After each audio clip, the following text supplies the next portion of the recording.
सभी देशवासी व शहरवासियों को धनतेरस, दीपावली, गोवर्धन पूजा और भैया दूज की हार्दिक शुभकामनाएं। आप सभी नगर व प्रदेशवासियों को मेरी ओर से दीपावली, भैया दूज की हार्दिक शुभकामनाएं। सभी क्षेत्रवासियों को, जिलावासियों को, उत्तराखंड वासियों को और सभी राष्ट्रवासियों को मैं जो है हमारे प्रमुख पर्व दीपावली की हार्दिक शुभकामनाएं और बधाई देता हूं।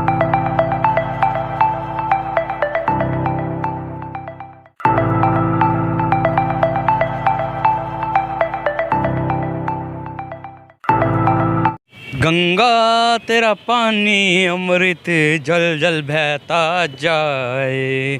नमस्कार दोस्तों, स्वागत है आपका फिर से एक बार दृष्टि न्यूज़ उत्तराखंड में। मैं आपके साथ संदीप पोहिवाल।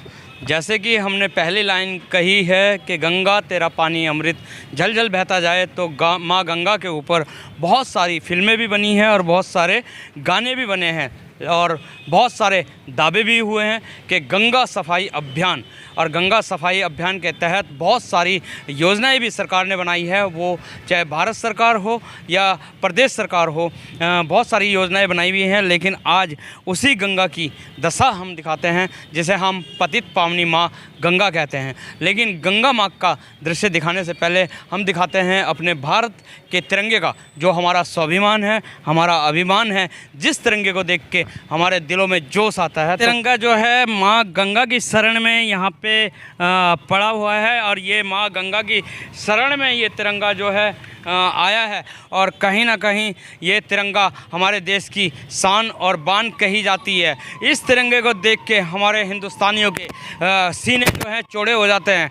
इसी तिरंगे के लिए बॉर्डर पे हमारे जो जवान हैं वो खड़े हुए हैं तैनात, और बिना सर झुकाए अपने आप को बलिदान कर देते हैं और इस तिरंगे में लिपट कर शव यात्रा आती है और इसी तिरंगे पे जाती है। यानी कि कहीं ना कहीं इसी तिरंगे की वजह से हमारे जवान हैं शहीद कहलाए गए हैं, और इसी शहादत को मद्देनज़र रखते हुए तिरंगे का इतना बड़ा मान है, इतना बड़ा सम्मान है। लेकिन इस तिरंगे का भी आजकल अपमान हो रहा है। ये तिरंगा आया माँ गंगा की शरण में, लेकिन माँ गंगा की शरण में आया माँ गंगा खुद ही अपनी बदहाली पे भारी है आंसू। जहाँ सफाई के बड़े बड़े दावे किए जाते हैं, सफाई अभियान के बड़ी बड़ी योजनाएं बनती हैं और बड़े बड़े वादे किए जाते हैं कि गंगा माँ की सफाई रखिए। यहाँ तक कि जो धोबी घाट में धोबी कपड़े धोते थे, उन लोगों के भी सफाई के नाम पे घाट अलग बना के दे दिए गए हैं। और ये गंगा जो है गंगोत्री से निकल के और बंगाल की खाड़ी तक जाती है,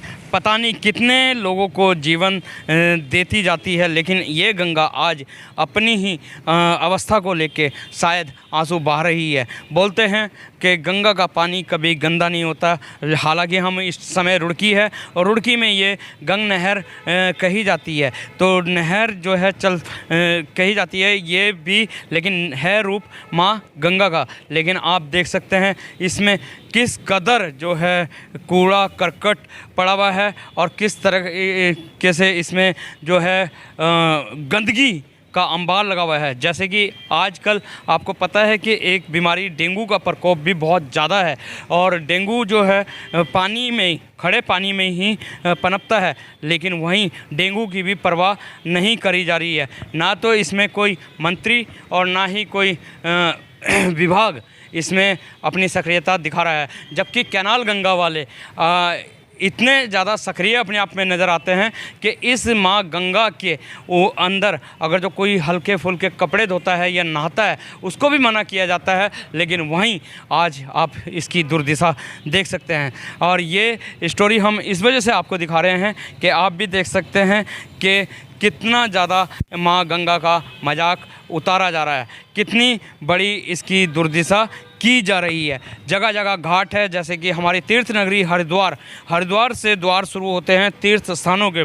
तो जो भी श्रद्धालु आते हैं पहले माँ गंगा में स्नान करते हैं, अपने पाप मुक्त करते हैं और उसके बाद जो है तीर्थ स्थानों में जाते हैं। लेकिन यहीं पे इस तीर्थ स्थान की आप देख सकते हैं दुर्दशा और बदहाली कितनी है। तो यहाँ पे हमारे साथ एक बाबा हैं, उनसे जानते हैं कि उनके क्या विचार है। तो ये सफाई नहीं हो रखी है, इतनी ज़्यादा गंदगी है, उस पर आपका क्या कहना है? उस पे तो चलते हुए गाड़ी से लोग बाग जो है ऐसा फेंक रहे हैं अब किसी दिन हमें बिठा कभी हमारी तो बाबा जी ने बताया है कि चलती गाड़ी से जो है गंदगी फेंक रहे हैं, लेकिन ये जो गंदगी है ये कहीं ना कहीं शासन भी इसके लिए जिम्मेदार है, क्योंकि हम इसलिए जिम्मेदार मान रहे हैं कि जो सरकार द्वारा बहुत सारी ऐसी योजनाएं चला रखी है जो गंगा सफाई अभियान में सक्रिय हैं। बहुत सारे संगठन भी है जो गंगा की सफाई समय समय पे करते रहते हैं। हम चाहेंगे कैमरामैन को थोड़ा सा आगे आएँ कि यहाँ पे दिखाएं कि किस तरीके से यहाँ पे मल मूत्र भी त्याग किया जा रहा है, जबकि कहा जाता है कि खुले में शौच ना करें, लेकिन यहाँ पे खुले आम शौच हो रखा है। और आप पूरा नज़ारा हम आपको दिखा रहे हैं कि कितनी यहाँ पे गंदगी का जो है अंबार लगा हुआ है। आखिर इस पे क्यों नहीं कोई संज्ञान लेता है? जहाँ हमारे माननीय प्रधानमंत्री नरेंद्र मोदी जी गंगा माँ की के लिए इतनी बड़ी बड़ी योजनाएं निकाली हैं, वो योजना क्यों नहीं धरातल पे नज़र आती? क्यों उन योजना का दुरुपयोग किया जाता है? क्यों उस योजना को खुर्द-बुर्द कर लिया जाता है? अगर जो खुर्द-बुर्द भी करना है तो 100 रुपये आए एग्जाम्पल तौर पे, तो उस 100 रुपये में से कम 80 रुपये तो माँ गंगा के ऊपर लगा दें, ताकि आपके को भी पुण्य मिले। और लेकिन यहाँ पे जो इंसान है इतना स्वार्थी हो चुका है कि अपने स्वार्थ के कारण ये सब चीज़ें पाप पुण्य भी भूल चुका है। आप देख सकते हैं, दूर तक हम दिखा देते हैं कि गंदगी ही गंदगी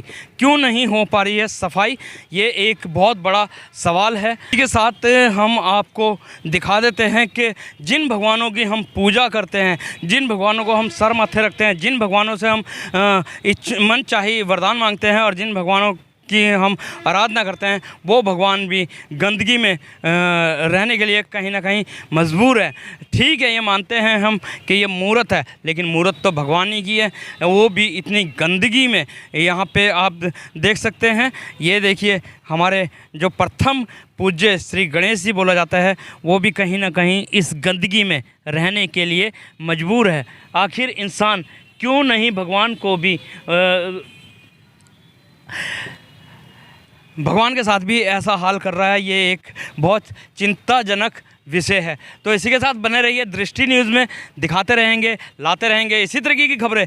जब तक के लिए दीजिए इजाज़त। जय हिंद, जय भारत, जय उत्तराखंड।